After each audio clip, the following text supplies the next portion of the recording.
Tonight, a huge haul. Privacy rights don't necessarily attach to a specific place. They can attach to a person. A closer look at what was found and the legality of a search of a Winnipeg homeless encampment. Also tonight, no drain, more pain. I don't understand the thought process of doing this. A bizarre theft spree leaves one neighborhood scratching their heads. Plus, sun, sand, and something else. Where you might run into more algae than usual this long weekend.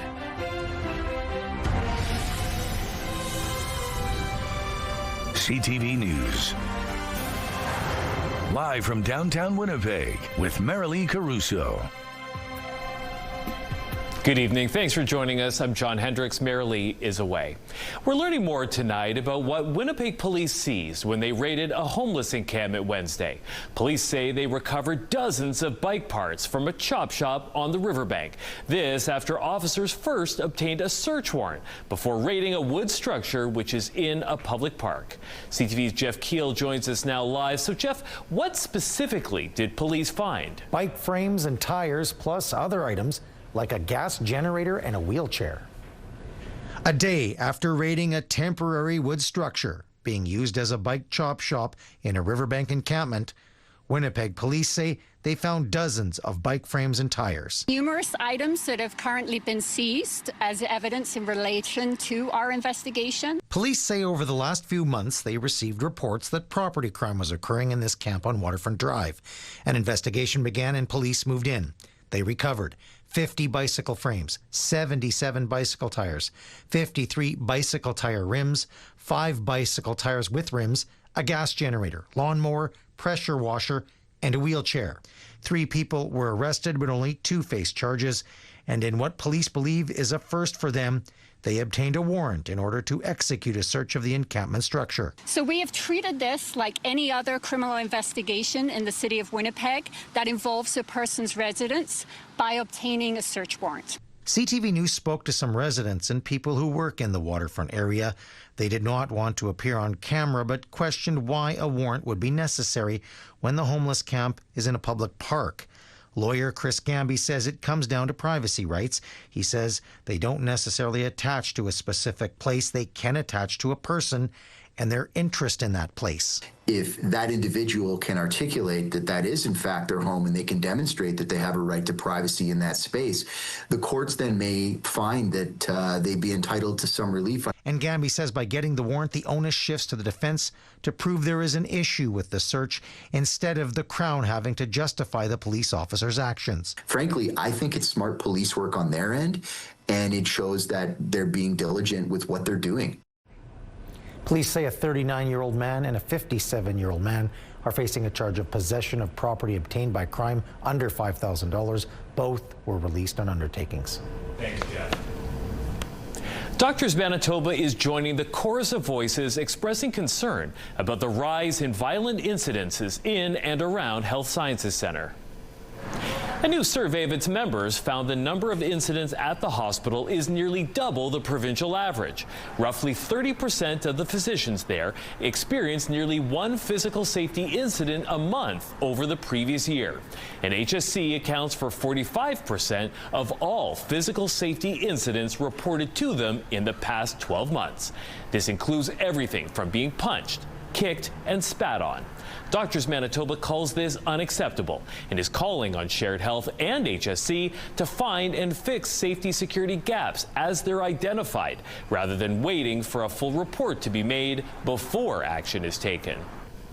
In a statement to CTV News, a spokesperson for Shared Health writes, in part, over the past 2 years, we have taken steps based on recommendations we heard from the unions and directly from frontline workers. These recommendations have led to physical improvements to the site, including additional lights, cameras, station security, AI weapon scanners, and reducing the number of unsecured public entrances. And we continue to work toward further changes. The Manitoba Nurses Union recently grey-listed the Health Sciences Centre. The designation essentially means nurses have declared HSC is an unsafe working environment. Residents living in Garden City got an unwelcome surprise earlier this week. Someone went through the back lane, ripping out as many downspouts as they could find. And it all happened in broad daylight. CTV's Danton Unger joins us now live. So Dan, do we know why someone would go to all this trouble to steal downspouts? Well, the homeowners I spoke with believe they were probably wanting to sell them for scrap. They say it's not worth that much, and the whole situation has left them frustrated and a bit confused. This is stupid. This is ridiculous. Harrison Mariano couldn't believe what he saw when he checked the security footage of his Garden City area home Tuesday afternoon. I can't believe it. This is my first time to see like this. In broad daylight, a silver minivan pulls up and the driver gets out, walks to the house across the lane, and rips off the downspouts, stuffing them in the van before walking to Mariano's home and doing the same thing. It's really sad if you think of it. Why a person can do that? It's nothing. It's nonsense. His wasn't the only house hit. I thought it was a prank or something. Rick Morera lives next door, and he says the exact same thing happened to him. I have no words. Like, it's mind-boggling why someone would want to take a downspout. Just walking down this back lane, I've counted at least 10 other homes that have had the same thing happen. Their downspouts ripped off and stolen. Morera believes whoever did this is collecting the aluminum to sell for scrap, but he says they'd need to steal a lot of downspouts to make any substantial money. I don't understand the thought process of doing this. Like, if you take 10, like, what are you getting out of 10 total downspouts? It's not only on the street, everywhere. Mariano says he's heard other back lanes in his area have also been hit, and he believes the same person is responsible. He's reported his theft to police, and police confirmed to CTV News a report had been received, but provided few details, saying simply it will be investigated. Mariano hopes they'll catch whoever's doing this. This is just insane. This is, they don't care. Now, John, I asked both of these homeowners what they would say to this individual if they had the chance to speak with them. And they both told me they would have been happy to help this person out financially with a couple bucks had they just asked. It would have saved them the hassle of fixing their eaves troughs and replacing the downspouts. Yeah, so Dan, how much are these downspouts worth as scrap? Not much, John. I spoke with one scrap dealer who told me they offer a rate of 72 cents per pound of aluminum, while other rates range anywhere from 70 to 80 cents per pound. So for a typical 10-foot length of downspout, that's worth a little over $1. Not a lot of money for that theft. All right, thanks, Danton. CTV weather specialist Colleen Brady joins us now with your first look at your Skywatch evening forecast. Hot day, sunny day. Will those conditions continue? They will, right through the long weekend here in the south, in the Winnipeg area. And as hot as it has been today, I just did a quick check. The hottest place in all of Manitoba right now is one of the most northern communities, Tuduli Lake, 30.1 degrees this hour. So it's been warm all across the province. That will continue. A little bit of activity, though. Some non-severe thunderstorms firing off in parts of southwestern Manitoba over the last couple of hours. And this one right here, I just want to point this out. These are non-severe, but just to the east of Strathclair, it looks like this is producing a little bit of hail in that community. I'll have more on that and a look ahead at conditions for the rest of the week, including, of course, the Labor Day long weekend. First, though, let's take a look through the Bathfitter Live Eye. Bathfitter, your bath and shower experts for more than 40 years. In Winnipeg right now, it's 27, mostly sunny with the humidex. It feels like 30. Light winds out of the south-southwest at 8 kilometers an hour. The pressure's dropping, and the humidity right now, John, is 48%. Thanks, Colleen. Manitoba's Auditor General says a rural municipality failed to properly investigate a cyber attack that resulted in the loss of hundreds of thousands of dollars. The breach led to the municipality of Westlake Gladstone losing more than $472,000 over a few weeks in 2019 and 2020. The AG's report says once officials found out about the attack, they didn't investigate how it happened and missed an opportunity to prevent future breaches.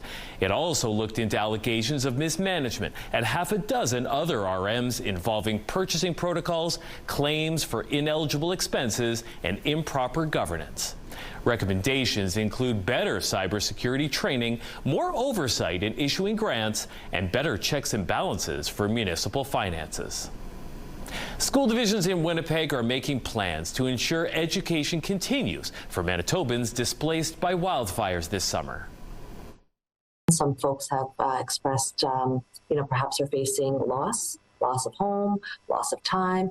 And so as a division, we really want to wrap our arms around the students and the families to address their social emotional needs and to be able to provide a place of normalcy.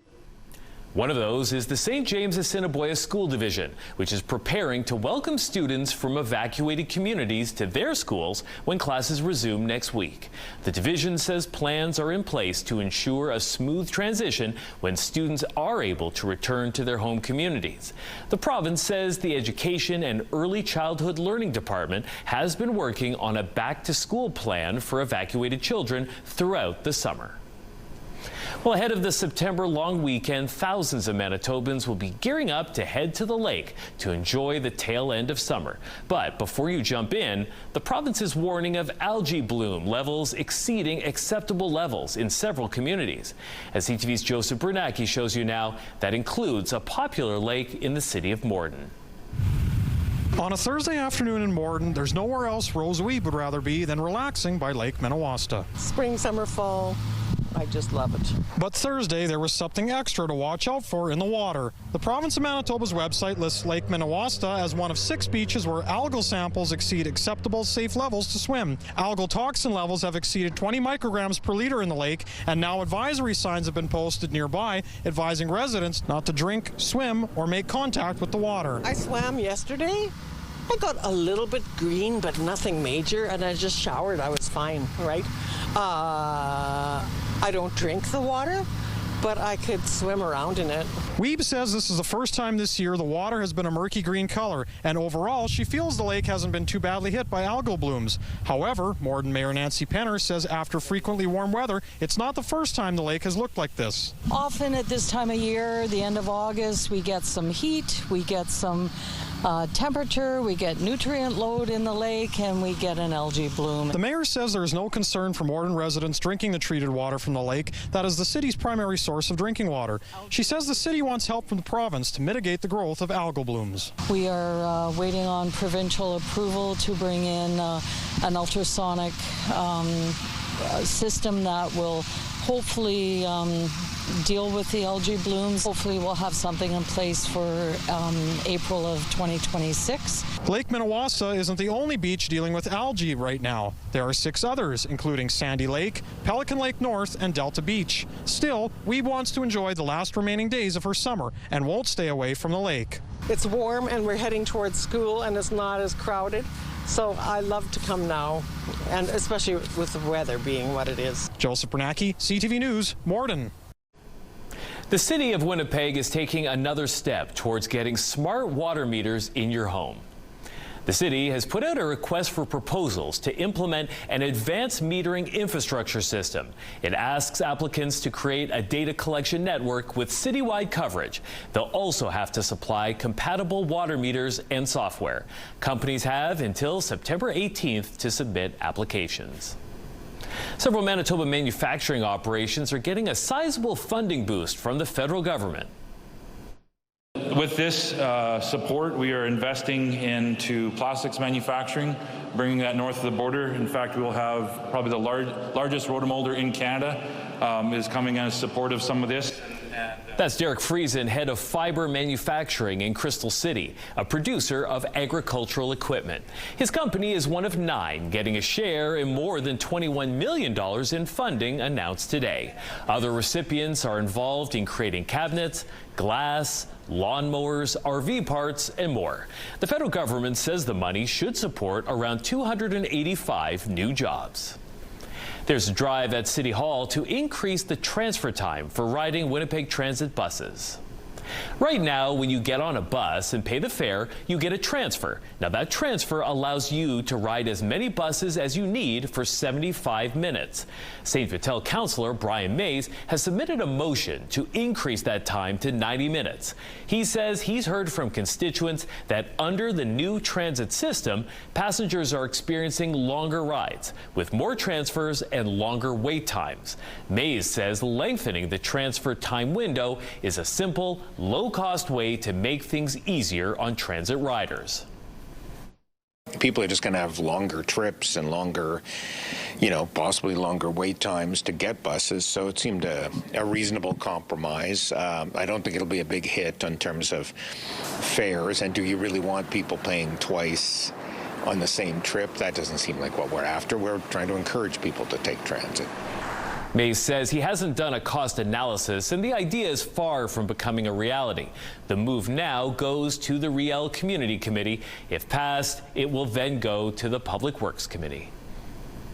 Well, last night we told you about a local veteran working to provide proper headstones for fallen soldiers, and one in particular, James Bernard McQuaid. Well, tonight we can tell you McQuaid's family got in touch with us to say a grave marker is already on its way. They say that it's a multi-year process, but Veterans Affairs is working on it. Local veteran Peter Martin has put up a temporary cross and plaque, but he wanted to hear from the family before putting in a permanent marker.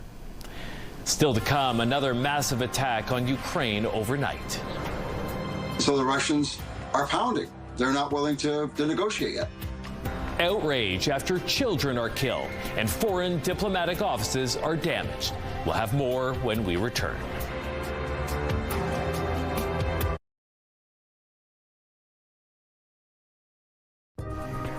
Taking a look at the markets now, crude oil added 45 cents. The Canadian dollar gained 0.3 cents. Gold rose $25, and the TSX is up 1 point. The Dow Jones gained 71 points, and the Nasdaq closed 115 points higher. Rural municipalities can now start applying for a provincial program that helps fund critical infrastructure. The Manitoba Grow program offers up to 50% of the total cost of capital projects such as roads, waste management, disaster prevention, or community infrastructure. All municipalities outside of Winnipeg are eligible. We also have a really cool incentive this year. Through the feedback we heard from municipalities, where municipalities can partner on a regional project, have one municipality take the lead and others work together to realize big initiatives. The minister notes smaller projects like developing parks is acceptable as well. The deadline to apply is October 6th. In Ukraine, one of the biggest and deadliest attacks since the Russian invasion began. Russia struck with more than 600 missiles and drones. 19 people were killed, including several children. CTV's Rachel Aiello reports. Multiple body bags pulled from this smoldering residential building in Kyiv after Russia launched a massive air attack on the capital. Dozens of buildings were hit or damaged by debris. Russia claimed the strikes were targeting Ukraine's military-industrial complex, but the death toll, expected to climb, already includes 4 children. The Ukrainians are holding very hard, and so the Russians are pounding. They're not willing to negotiate yet. The attack, the first targeting the city center since the Alaska summit, raising new questions about where U.S. President Donald Trump's peace talks stand. He was not happy about this news, but he was also not surprised. The European Union and United Kingdom are summoning Russia's envoys after strikes damage their diplomatic offices in the capital. We are keeping maximum pressure on Russia. The Canadian embassy was not hit. Foreign Affairs confirming all staff are safe. But that didn't deter Prime Minister Mark Carney from blasting Russia in a lengthy statement. By murdering when he should be talking, Putin demonstrates in the most horrific manner that his mission to subsume the Ukrainian people under his tyranny continues, Carney said in part. The Prime Minister was just in Kyiv, where he vowed Canada's aid contributions could expand in the event of a ceasefire. And I would not exclude the presence of troops. Ukrainian President Volodymyr Zelensky has been working the phones with top world leaders in the aftermath of the attack, thanking them for their support and pressing for tough new sanctions on Russia. Rachel Aiello, CTV News, Ottawa. The UN Secretary General is renewing calls for a ceasefire in Gaza. Gaza is piled with rubble, piled with bodies, and piled with examples of what may be serious violations of international law. Hostages taken by Hamas and other groups must be released, and the atrocious treatment they have been forced to endure must stop. Civilians must be protected. And let's be clear, the levels of death and destruction in Gaza are without parallel in recent times. Those comments come as residents of the Gaza City suburbs say they're coming under intensifying bombardment from Israeli forces. Medics there say at least 16 Palestinians were killed across the enclave today. Israel says it's targeting terrorist organizations and infrastructure. The UN has warned Israel's expanded military operation in Gaza City could have devastating consequences. Also today, NATO released new data showing all 32 members are projected to finally meet a long-standing military spending goal this year. The alliance says all members are on track to spend 2% of GDP on defense. There's been a push for higher defense spending since the start of Russia's full-scale invasion of Ukraine. U.S. President Donald Trump has also accused members of failing to invest enough in their own security. NATO members agreed back in June to further hike defense spending to 3.5% of GDP. So far, that level is only met by Poland, Lithuania, and Latvia. There were vigils last night for the victims of the shooting in Minneapolis. Police have identified the shooter. 23-year-old Robin Westman died of a self-inflicted gunshot wound. Jay Gray is in Minneapolis. Good evening from just outside the Annunciation Catholic Church and School where the attack took place yesterday. I want to give you a look at what's going on here and has been since well before sunrise. People showing up to remember those lost or wounded, flowers, stuffed animals, crosses, many pausing, some kneeling to pray. This is a community that is still trying to cope with what's happened here. I think many of these people still in shock and stunned at what's happened and can't get their head around it, like so many across the country right now. All of this as the investigation continues, updated this afternoon by the chief of police here. The reality is, this is an unthinkable, completely senseless act. Violence perpetrated against children worshiping at Mass. And no investigation, no evidence will ever be able to make sense of such an unthinkable tragedy. Yeah, much of the focus of this investigation has been on the online as well as handwritten messages from the suspect, described as filled with a whole lot of hate by investigators, hundreds of pieces of evidence, really lashing out at God, at the Catholic and Jewish faith. The suspect also saying that she knows she was wrong to carry this out. She is, and I'm quoting here, sick. That's something they will continue to look for as they try to piece together a motive in this horrible tragedy. That's the latest from here in Minneapolis. I'm Jay Gray, NBC News. Returning to Canada now, where we're learning more about the man accused of breaking into a home in Lindsay, northwest of Peterborough, earlier this month. A newly filed court document shows that Michael Kyle Breen is accused of breaking into an apartment on August 18th carrying a crossbow. This is the incident where the victim of the break-in was charged after the alleged intruder suffered life-threatening injuries. And it's a case that sparked a debate about how much force a homeowner can use to defend themselves. Canada Post is urging the Canadian Union of Postal Workers to reconsider its most recent counteroffer. Canada Post says the gap between union and management is substantial. It says the union has added new demands while hardening their position on several existing demands. The union made its counteroffer last week in response to what Canada Post called its best and final offer in May. A new poll shows an overwhelming majority of Canadians want the use of artificial intelligence regulated. Algae found 85% of those polled believe governments should regulate AI tools to ensure ethical and safe use. And 57% said they strongly agree with government regulation. The federal minister for artificial intelligence has said he will put less emphasis on AI regulation globally. Many governments are focusing on AI adoption and moving away from safety and governance.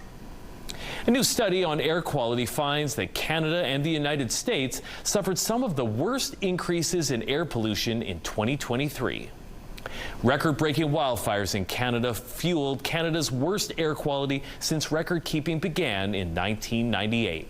The University of Chicago study found that more than 50% of Canadians breathed in air that exceeded the national standard. There's a crowd of 7,500 in attendance, which would be the biggest crowd to ever see a football game in the province up to that point. It's one of the biggest days in Canadian football, especially here on the prairies. Coming up, a look at the history of the Labor Day Classic between the Bombers and Rough Riders.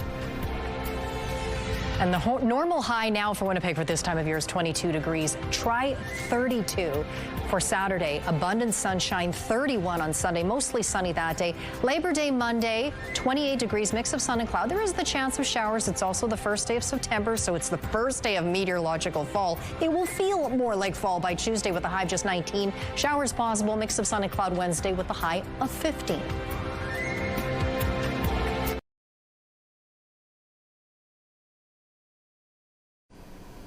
The Labor Day long weekend is just around the corner. That means hundreds of Winnipeg Blue Bomber fans are making their way to Regina. The annual Labor Day Classic pits the Bombers against the Saskatchewan Roughriders. It's a party for fans from both provinces, and it happens every September long weekend. This year, the Riders are in first place in the West Division. The Bombers are in third. So a win for the Blue and Gold would, of course, be huge. The Labor Day Classic kicks off in Regina Sunday at 6. CTV's Donovan Mass has a look back at where it all began. Labor Day and football go hand in hand in Saskatchewan. It's been part of my childhood, which was a long time ago. And the rivalry which it hosts each weekend is one Rider historian Rob Vanstone believes is the CFL's best. You have two teams at a certain echelon playing in this game. It takes it to a tier that's even higher, and that's a pretty high tier to begin with. All beginning 76 years ago, September 5th, 1949, the first Labor Day Classic played on a Monday afternoon between the Winnipeg Blue Bombers and the Saskatchewan Roughriders at Old Taylor Field. There's a crowd of 7,500 in attendance, which would be the biggest crowd to ever see a football game in the province up to that point. While the Bombers were running one of their plays, and the dog almost timed the waggle perfectly for the Bombers play near their goal line. Lots has changed in the nearly 8 decades since the blossom of this all-time matchup. The 1951 game here was the first one that I think you would call a classic. But each of the previous 59 games has lived up to its name. This goes quarterback.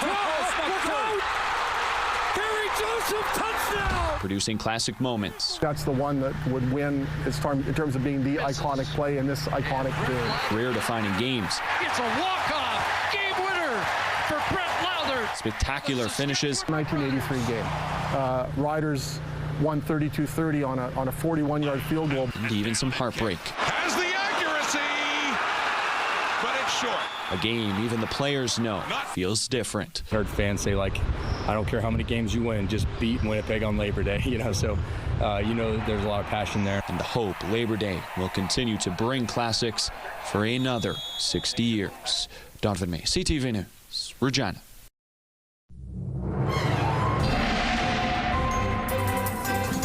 CTV Skywatch weather brought to you by South Beach Casino and Resort. Visit southbeachcasino.ca.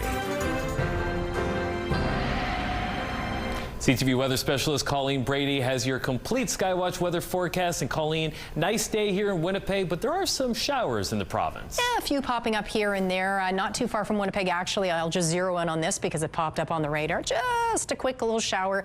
Zip past St. Andrews, moving into the St. Clements area, but we're still seeing some thunderstorms out to the southwest. Now, I want to point out this one again because this thunderstorm is producing hail right along the Yellowhead Highway there between Strathcona and Minneapolis. So if you have any highway driving to do for now, you might want to hold off for just a bit.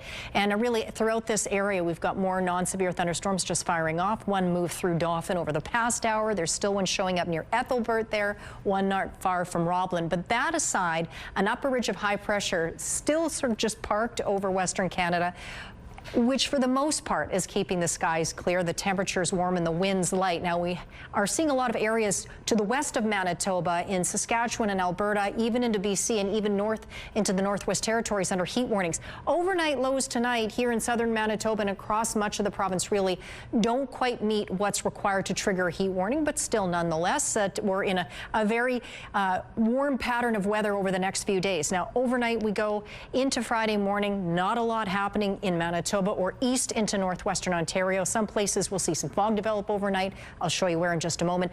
Throughout the day tomorrow, another very hot day, some very warm temperatures, not just in the south in the 30s, but also in parts of the north as well. Then we clear out getting into the long weekend, lots of sunshine and still continued heat right over Manitoba and into northwestern Ontario. A little less so in northwestern Ontario, but pleasant temperatures nonetheless. 15 tonight for Winnipeg overnight, partly cloudy, winds out of the south at 10 kilometers an hour. 17 Friday morning for the commute, mainly sunny, winds still light from the south, mostly sunny skies in the afternoon, all the way up to 29 degrees. Winds will turn late in the afternoon. They'll come out of the north, but they don't strengthen, still 10 kilometers an hour. The UV index for Friday for the city is 6 or high. Up in the north tonight in Churchill and Gillam, just a few clouds there, overnight lows 15, 16 degrees. Now Island Lake or Thompson are two areas that could well see fog develop overnight. Now Churchill, you are actually going to see your temperature fall in the afternoon to 13. That's why you have the asterisks there, mix of sun and cloud. But look at this, Gillam, Island Lake, Thompson, 26, 28 degrees.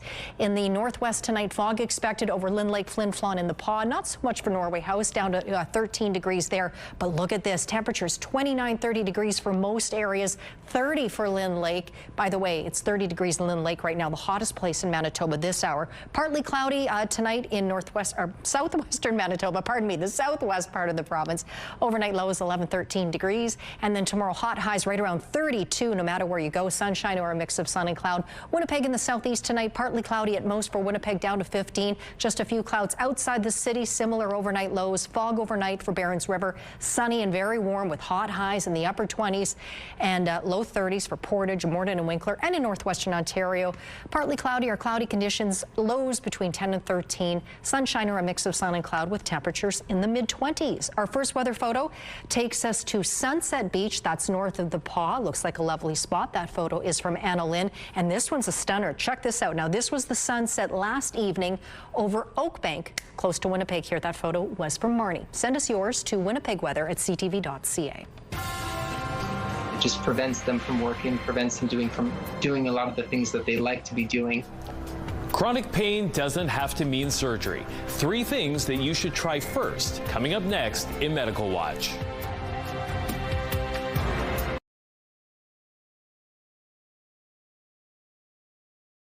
Becoming a homeowner in 2025 is perhaps as hard as it's ever been. Interest rates are high, as are the price tags for many homes. But there is another way. For decades, Habitat for Humanity has been helping eligible low-income families attain home ownership. And today, they're handing over the keys to another brand new house. Joining us now to talk about this work is Jamie Hall, the CEO of Habitat for Humanity Manitoba. Jamie, thanks so much for joining us. Thanks for having me.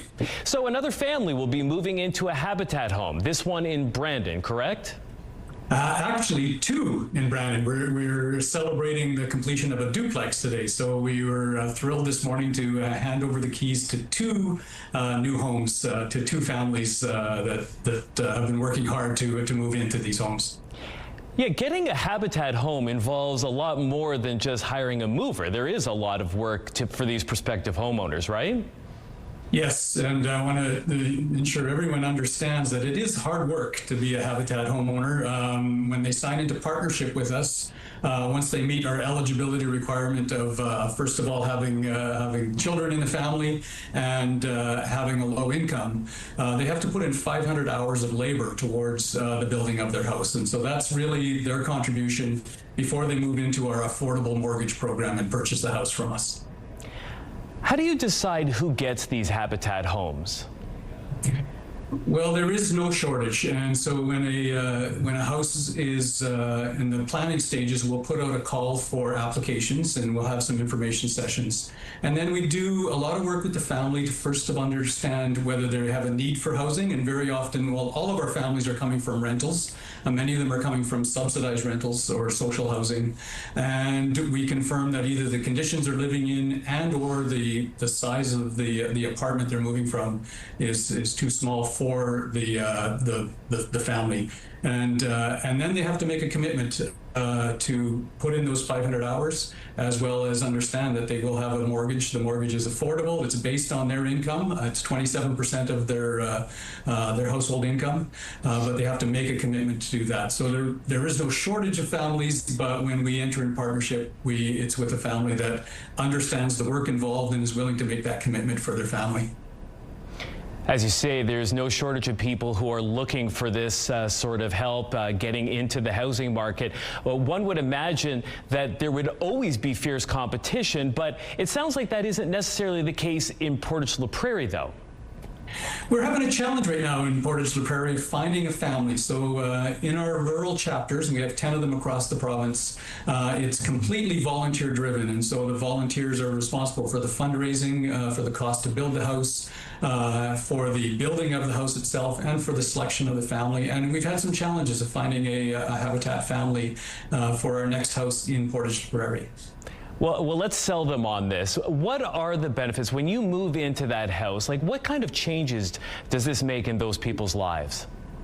We just last year completed a national survey of which Manitoba, was a big part of the data that showed overwhelmingly the benefits of home ownership under the Habitat program.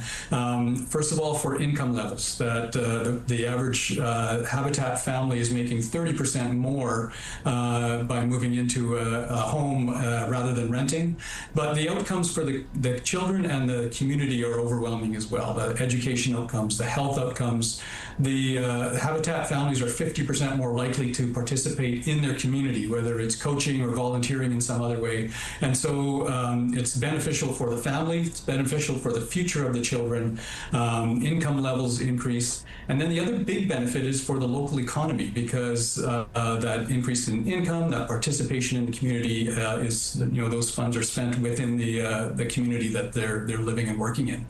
So if they want to take part, reach out to Habitat Manitoba? Habitat.mb.ca, and you'll get information there. You can reach out to our family selection team who can help point you in the right direction. All right, fantastic. We'll have to leave it there. Thank you so much for your time today. I really appreciate it. My pleasure. Thank you.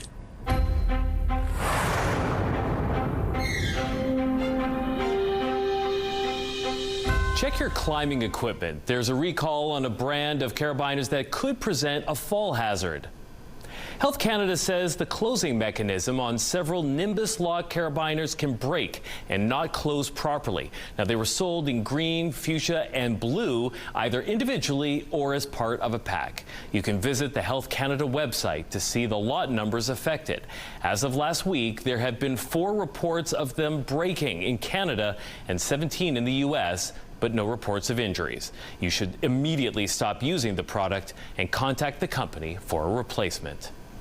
Nearly 1 in 4 U.S. adults report living with chronic pain, according to the Centers for Disease Control and Prevention. Now, that means the pain has lasted for 3 months or longer. Now, while it can significantly impact a person's quality of life, many may not seek a doctor's care out of fear of being told surgery is needed. Surgery is kind of that last resort. And if you look at statistics, most patients get better. And I'd say probably greater than 80 to 85% of patients with chronic pain get better without ever needing surgery. Experts say the first step for patients with chronic back and neck pain is to get to the root of the problem, which can start with an X-ray or advanced imaging like a CT scan or MRI. Treatment options vary based on the diagnosis. If the pain is keeping you up at night, muscle relaxers may help. More news today about an alarming disease being seen down south. Cases of flesh-eating screwworm in animals is on the rise in Mexico. The country has recorded more than 5,000 cases as of August 17th, a 53% jump from the number of cases reported in July. Now that's according to the Mexican government data seen by Reuters. The vast majority of cases were identified in cattle, though Mexican government data also showed infestations in dogs, horses, and sheep. Screwworms are parasites that eat warm-blooded animals alive and can devastate cattle herds and local wildlife. Earlier this week, the first human case in the United States was reported in a person who had recently traveled to El Salvador. Medical Watch is brought to you by Manuke and Koster Denture Clinic. It's like a fairy tale. It really was life-changing. It was the journey of a lifetime and led to lifelong friendships. Still ahead, how you can hear directly from some of the Manitoba women who sailed across the pond decades ago to witness the Queen's coronation.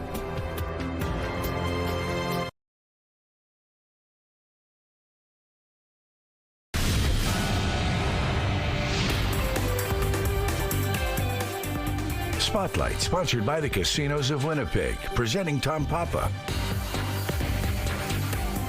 It's not often you get to watch a documentary and then hear directly from the subjects of the film, but that's exactly what's happening at a special screening at Winnipeg's Government House next month. Oh, goosebumps.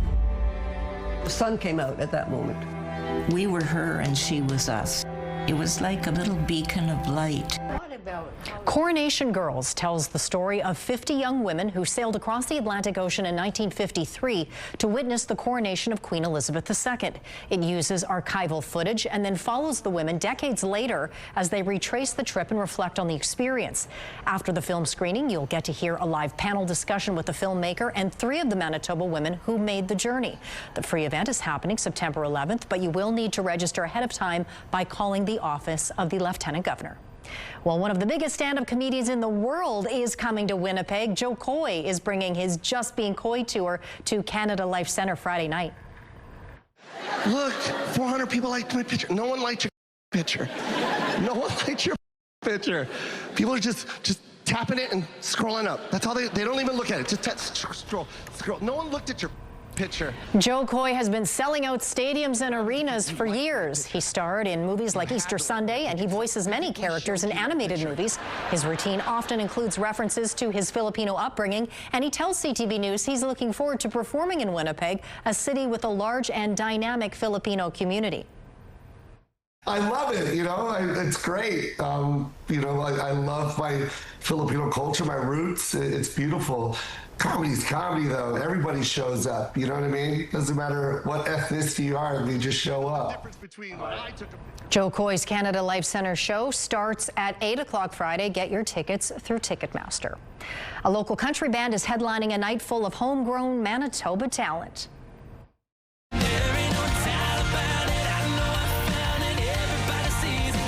Petrick is bringing a night of country music to the Burton Cummings Theatre on October 25th. The band just finished opening for Country Thunder last month. They're also bringing a lineup of other local country artists with them, including Katie St. Germain, Leanne Pearson, and Sean Taylor. Tickets are on sale now through Ticketmaster. Production is now officially underway on a new Star Wars movie. Lucasfilm revealed the news today, along with an on-set image showing Ryan Gosling on set for his previously confirmed role in Star Wars Starfighter. The company also announced additional cast members, including Amy Adams and Matt Smith. It's set to be a standalone Star Wars film, one of several since the original 9-movie saga wrapped up in 2019. A separate new trilogy is also in the works. Your primetime lineup this evening lets you catch up on The Big Bang Theory with back-to-back episodes starting at 7. Then at 8, The Rookie keeps the streets of Los Angeles safe with more back-to-back episodes. It's not the real thing, but it's an impressive feat of engineering in its own right. How long it took to build this 1/10 scale replica of the Eiffel Tower.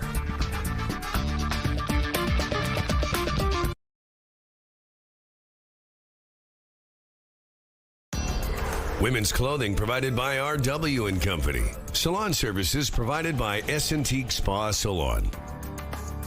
Tonight, an iconic Canadian whiskey moving a major plant south of the border. People were leaving there with tears in their eyes and shock. It's something you never want to hear. Why the bottler is packing up and how many jobs will be lost.